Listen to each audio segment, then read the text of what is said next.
Yeah, no, it was founded by two young guys based on the West Coast. I got excited when I first saw Kevin Spacey doing this incredible workshop and how he broke down the tuition insight to becoming a great actor.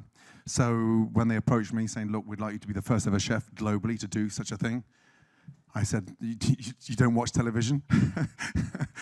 But for me, it was a chance to have an opportunity to be at my best, what makes me happy the most, and more importantly,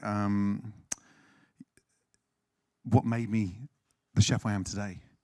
Because sometimes with personas and programs, etc., and media, you get a reputation, and it's not really what's really happening underneath it all. So a chance to educate, cook. I've always been a great mentor. I've always been a very unselfish chef. I'm forever asked that amazing question: if you're such a hands-on chef, who does the cooking when you're there? Well, the same people do it when I am there. There's no difference. So it's passing that kind of knowledge on. MasterClass was all about going back to the very beginning and telling the story and then giving the insight to how we traveled from braising the most amazing oxtail to using the cheapest fish on the planet and elevating it into something magical. So it was shot at home.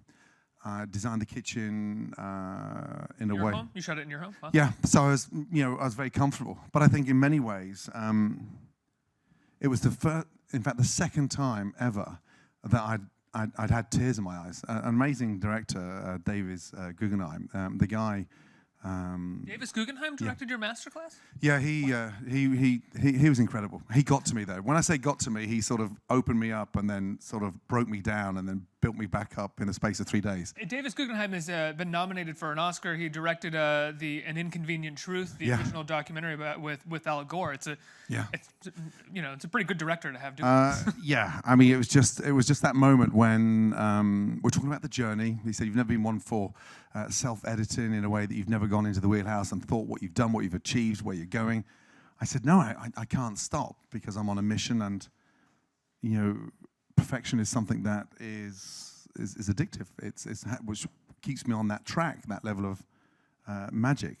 But he really got in there and really opened it up, and it was an incredible journey. And I've never spoken like that. I've never had that intimacy at home with the director, not bearing my soul, but just finding out the truth behind the cooking.